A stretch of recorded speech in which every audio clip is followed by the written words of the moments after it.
But z is your height, and your height changes as you move along your path going distance x. Okay? So potential energy as a function of x is just this.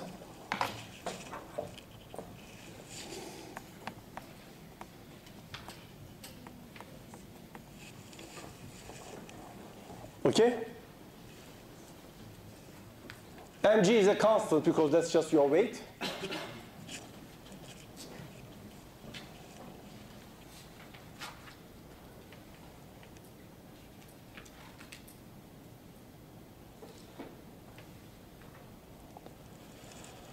Okay? So, this potential energy graph is just the same shape as the shape of your path going along x and also climbing at the same time. Right? Now, it's not important where the potential energy comes from. When you look at the potential energy curve, you notice that it has certain important points, important positions on the curve.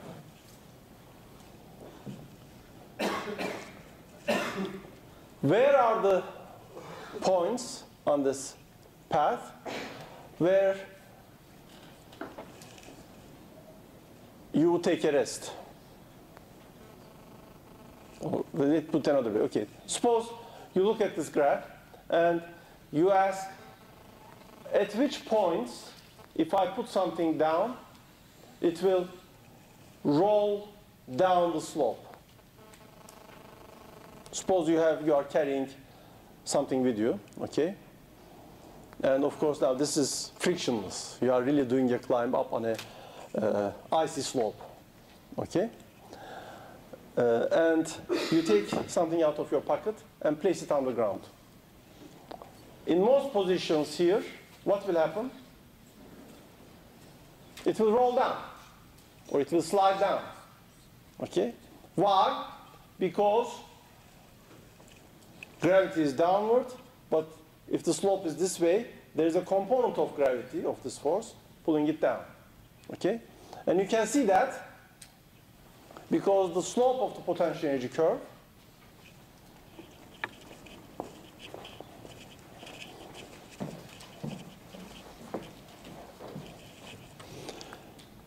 du dx is just minus f in the x direction. Okay? I'm not going to calculate it. It will depend on the angle, etc. But the important thing is the slope of u with respect to x is just giving you directly the force. Now, look at this point here. Du dx is the slope here. Is this slope positive or negative? Positive. Now the force is minus du dx, so the force will be, the force in the x direction will be this way. Okay? That means your object that you placed on the ice experiences a force in this direction. Okay? And it will start to accelerate down. Okay? Now, this might not be a trek up the mountain on an icy slope. It might be something else. It might be a molecule in which x is the position of your oxygen atom from the center of your molecule along one axis. Okay? Again, you will just plot u as a function of x. And at each point, you can read off. If u has a slope, it will tell you what is the force, if there is a force or not. Now look at this curve and ask which points on the curve, at which points there is no force. Right. When you look at the potential energy curve, you immediately can see at which points the slope is 0. At these points, okay, there is no force.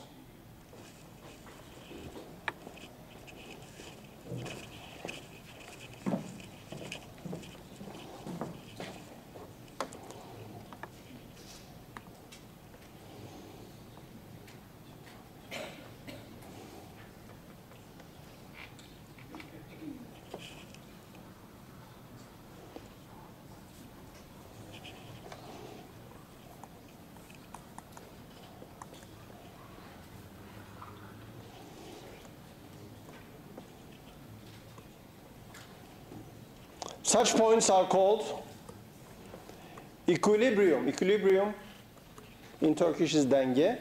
Equilibrium points. Okay? And what we mean by that is fx equals 0.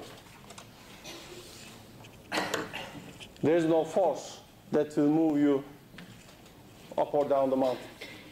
Okay? Clear? Now, if you are going on a walk up this icy mountain and you have some packet in your bag which contains your lunch, okay? You look for a place where you take a break, put your lunch down, and you want to make sure that your lunch box will not slide down, okay? So where would you prefer to have your picnic? Is in one of these points. You could stop here, which means the bottom of a valley, or you can put your picnic, make your picnic on the top of the hill, which is great. You know, you have climbed up the hill and you see the view and you do your picnic. You are sure that if you are right on the top, your box is not going to climb down. Now, suppose you arrive at the top.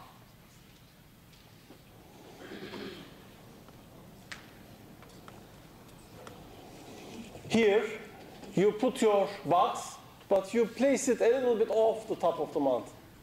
Just a little bit to the side. What will happen? Will it stay there? You put it here. What will happen? Is there a force now? Yes. Which way is the force? Now just look at it. Just look at the picture. Forget about negative and positive. Which way is it going to go? Okay, here. This is the top. I put my thing here. Which way will it go? If you just go down, right? If you put it here, it will move further down. If you put it here on the other side, it will move this way. Only if you put it very carefully right at the top, it will stay put. So a maximum point in a potential energy curve is an equilibrium point. If you put something there, it will stay there, but only if you put it exactly there. If you put it a little to the side, it will move further and further away. So such a place is called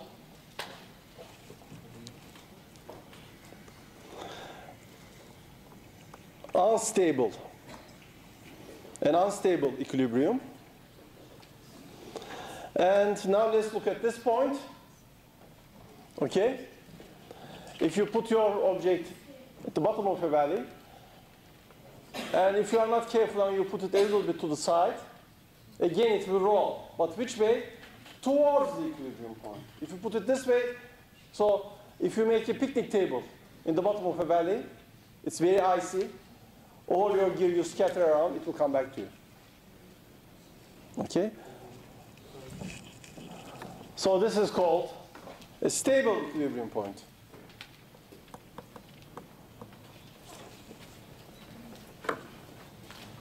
Okay? Sometimes you can have something more complicated. Now, if it's a real mountain, there is an X direction and a Y direction. So your mountain might be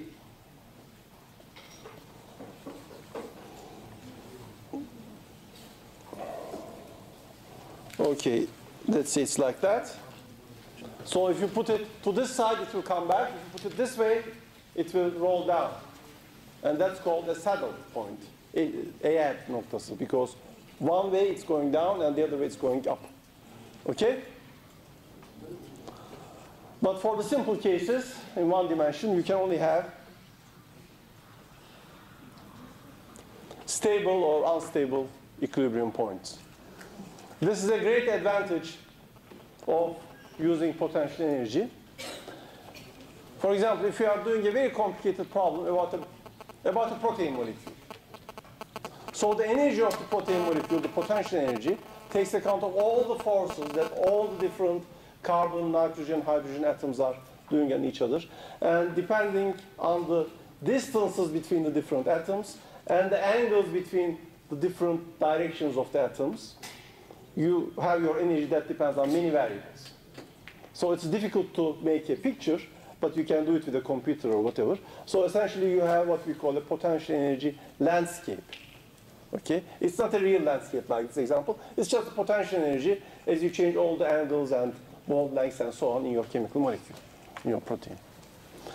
Now the important thing here is to see if there are any positions in this landscape which are stable equilibrium points, because that means if you can design your molecule, for example, you might be designing a drug, and give it the right angles and configuration so that the total potential energy is minimum, that means any pull or push, any change on the molecule will return. That's stable. Okay? So stable equilibrium is an important concept, and when you understand potential energy, just looking at its minimum points, you figure out what are the stable, good, minimum energy configurations of your system. That helps a lot in designing things, also in engineering, to understand where are the stable or unstable equilibrium points. Okay? Okay, let's take a break for 10 minutes.